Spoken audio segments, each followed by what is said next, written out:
Kining balaod sa mga Hudiyo nga kon masakpan ang usa ka babae nga nanapaw, sa ato pa nag-adultery, batuon hangtod mamatay, ngilngig kay ning siluta. Pero kay ila maning balaod, dawaton gyud. Pero pag abot na ni Kristo mga igsoon, wa siya musupak sa balaod, wa sad siya ni-impose sa balaod, pero gitagaan niya og nindot nga pamaagi unsaon paggamit ang balaod. Og unsa may iyang gibuhat, iyang giagda ang mga tao nga nagdanag mga bato kay ihapak nas babae nga nasakpan nga nanapaw, iyang giagda nga kining paggamit og balaod dili ra ni para sa nasakpan nga nakasala, apil pod ani ang wa masakpi. Gilingi ay mong tupad ing nasakpan ka, nasakpan lingi ba imong tupad ba ing nasakpan na ka,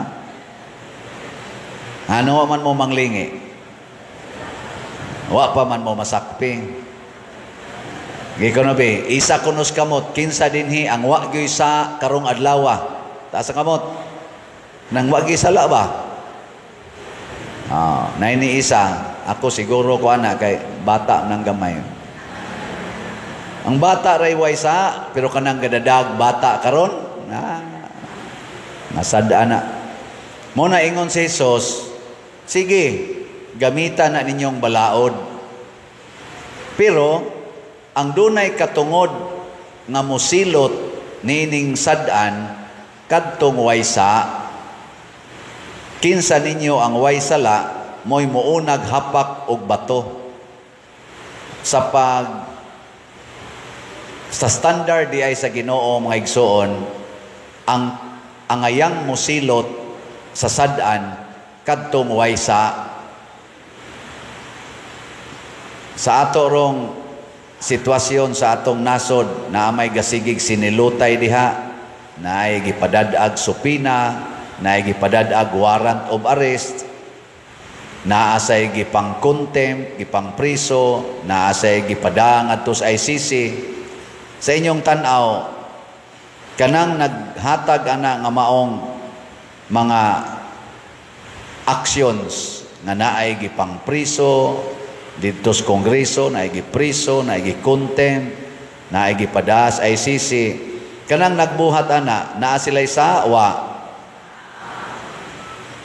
Kadto sang ilang gibuhatan ana katong gipriso, gipadaan ang adto sama ni President Duterte, natoy sawa. Naasad kining nagwali sa inyong tan-aw naa ni sawa. Suga sa inyong tingaw na. Kanang mga madre na sawa, kana kusog-kusuga yan. Kansi na mo, no? Kantong na nagliktor din ka brunda-brunda, nato'y sawa. Naasan? Kanina sa kong kilid, nani sawa. Klaro anang naong nga. Sa ato pa, kinahanglan usa ta mamalandong. Karon bitaw katawanan kayo.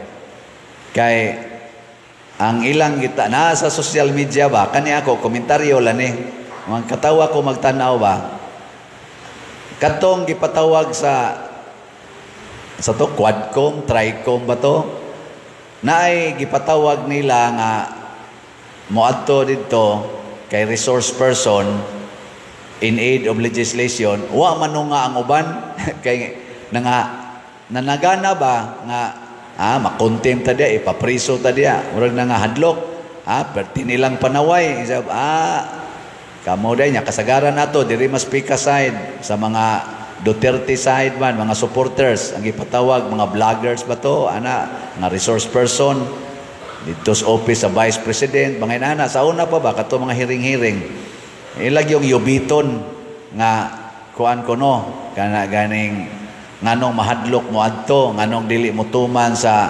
invitasyon nya, supinahan ang uban gani nisibat na kay ipa-arrest na ana. Karon sad aning tungod aning issues ICC nga giprisos President Duterte didto, nag-hearing sad sa Senado nga gipanguluhan ni Senador Amy Marcos, ang maguwang ni Presidente Bongbong Marcos. Pag primerong hearing, daghan kay ito mga si Las Marbel, to General Torre, kaysa patong uban, Rimulya, daghan kay dito. Nya mura man to, aligre kay ito ilang hearing. Daghan man tag nadiskubrihan. Pag ikaduhang hearing, mingaw na kayo mga lingkuranan. Wa na nang lingkod. Ni desisyon dayon si Senador Amy, silam dito, Senador Bato, o kinsa pa to, nga atong supinahan. Karon na isyu na ron kay pag abot na sa supina, ilan nang gi-isyu, wala pa pirmahi sa Senate President tungod kay iya pang gipasa ngadto sa legal committee sa Senado to analyze og dili ba mo create og more chaos kuno panag-away basig dunay constitutional crisis. Wa man ni mahitabo nga katong sa dito sa Congress, wa man mahitabo ngayon ayaw sana supinahi ang mga vloggers, ang mga kuan diha, ayaw usa kay kana ganing bisan gani ngadto ni President Duterte, wa man nila buhata nga ayaw usa na i-arrest ha, ato usa i-konsulta ang atong kanini ang sana legal in quotation legal committee kay base niya mo create ni constitutional crisis. Kanindot unta kun i-apply na sa tanan sa both sides, ano bang ayaw usa paghimog action, refer usa pero ato na lang pilion o kinsay applyan anang referral nya kinsa sa tong i-outright na tog arrest nga mao pala pagtugpas eroplano arrest dayon pada sa dayon mura mag kanang gitawag og unsa na kanang mobiyahe ka nga inigabot ni Mos Airport iko andayon i-announce dayon do suhab unsa tawag kanang magsumpay connecting flight o ana please proceed to murag si President Duterte bagikas Hong Kong pagtugpa nga proceed to Villamor Air Base for the next flight. Asa naman sad ICC. Atong i-apply. Pero wa man gi-apply. Unsa may hinungdan? Tungod kon atong usisahon diha sa paagi ni Kristo ang iyang paggamit sa balaod mga igsoon duna gyoy tulo ka basihanan. Una, tungod sa gugma niya sa katawhan. Mugamit siyag balaod nga naagid ng gugma. Ikaduha, gamiton ang balaod aron ipatunhay ang hustisya sa katawhan, justice. Ug labaw sa tanan, gamiton ang balaod para sa kaluwasan nato gikan sa sala. Ang ato yung ultimate purpose is salvation from the bondage of sins. Mo nang niingos Kristo, kinsa to'y waysa mo'y mo naghapak. Unya kay wa man ginihapak. Ang waysa dito atong ilang pundok, si Kristo raman, sila na lang duha ug ang babae mo'y nahibilin. Ang sad-an nga babae ug ang Kristo nga way sala nga si Hesus. Nangutana dayon si Hesus, wa bay nihapak ni mog bato? Ni siya wa naman sir. Ingon sa Kristo, di sad ko musilot nimo. Siya ra may angayang musilot kay ningo mas Kristo siyang standard. Kinsa toy way sala mo'y musilot aning bayhana. Si Kristo mo'y angayang musilot. Pero unsa may iyang gibuhat? Matud pas tubag nato sa Salmo. Ang sa titubag sa Salmo? Oy. Way kudiguhay. Ang Ginoo naghimog dagkong mga butang kanato, napuno kita sa kalipay. Kani di ang paggamit og balaod mga igsoon nga naa ng gugma, hustisya og kaluwasan, ang resulta kalipay. Kalipay. Sa Team Marcos o Team Duterte, sa ilang paggamit sa mga balaod nato dinhis nasod, kinsa Manilay nakahatag og dako-dako nga kalipay sa atong mga katawhang Pilipinhon. Team Marcos o Team Duterte? Wa lagi mo tubag, basta mangutanag, bartig politika, ay mo tubag. Dihalas inyong kasing-kasing.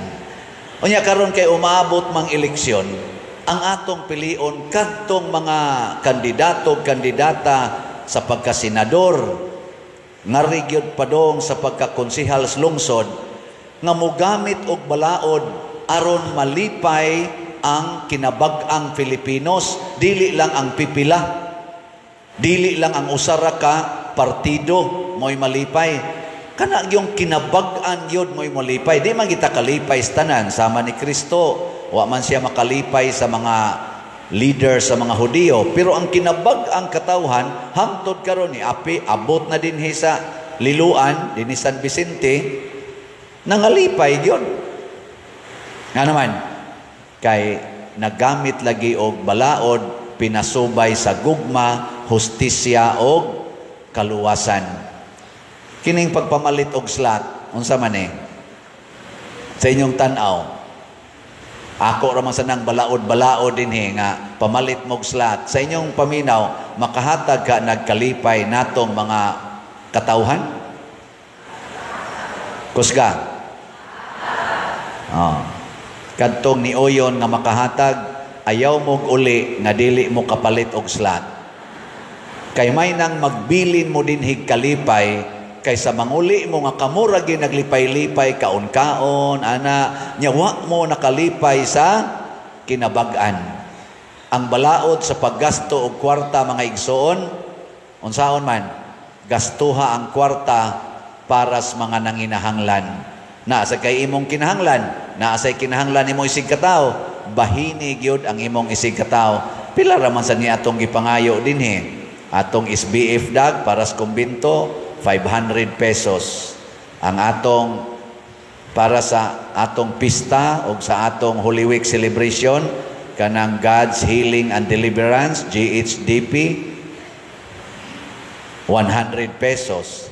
Ang atong itabang ni Father Arnel sa iyang pagtukod og sugod siyang simbahan dito sa kolonya, katong it's haligi para ni Mama Mary, it's PMM, 100 pesos. Kung atong totalo ni 700 pesos ang simana o gusto nyo ka kada simana ka mo palit,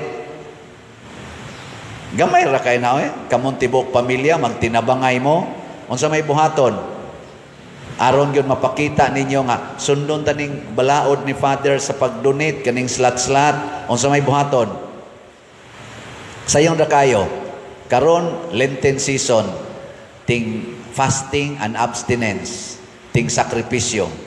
Ako mong hangyoon, gikan karon hangtod sa Black Saturday, pag fasting and abstinence mo 5 kaadlaw, kada usa ninyo, 5 lang kaadlaw. Nya ang budget nato aning atong 5 kaadlaw nga kaon, nga wa nato gamita, kaon og snacks, aning 5 kaadlaw, ipalit ninyo og slot. Okay mo anang balaura? Pila pa man kaadlaw gikan karon hangtod Easter. Pila kaadlaw? Hoy. Nos amang Easter Sunday, Abril 20. Ana. So, gikan karon hangtod April 19. Pila man kaadlaw? 6 man ta karon, na 13. Kuhain na ninyo 5 kaadlaw. Unsa man ang fasting, mukaon ra kag kausa, nya ang katong duha nimo kakaunan, panalitag 3 ka kakaon kada adlaw, mukaon ra kag kausa, katong duha nimo ka meals, imo na tong iforgo nya way snacks. So mao na ana, nya kaduha ra ka mukaon sa usa ka adlaw, kausa na lang ka mukaon, katong imong usa ka meal, imo na tong kuhaon og ang imong snacks. Mao nay fasting. Abstinence, of course, why karne? Sige. Deal or no deal? Lingi ay mong tupad. Ingna, sugod na ta karon. Ingna, sugod na ta. Kanang wa mo lingi, na miligro. Ang kanang nilingi, niya, madasigong ni hagad sa iyang tupad, Hasta sad mo mga online parishioners o musugod sad mo karon, palit na. 700 pesos ra gid na worth. Nya kung gusto mo challenge, i-total na to tong mga tulo naman ni ka-challenge na to is BF Dan 8,000 per challenge, GHDP 1,200 per challenge, ang HPMM 2,000 per challenge. Mo total ra nag 11,200. Kana, ariba mo 700 o ariba mo 11,200. Mga igsoon, daghang mga balaod nga atong gipatuman sama anang pagbayad og buhis, sama anang pagtuman aning pagdili, paglikay aning mga drugas, paglikay aning mga illegal gambling, kaning mga immoralities, sama anang pagsigig pamakak, graft and corruption, mga balaod ni nga kun atong sundon uban sa gugma, hustisya o kaluwasan, muhatag og nindot kayong epekto sa atong katilingban. Ato ning iampo, ato ning buhaton, ug ato ning isustiner hangtod sa kamatayon. Manindog ta.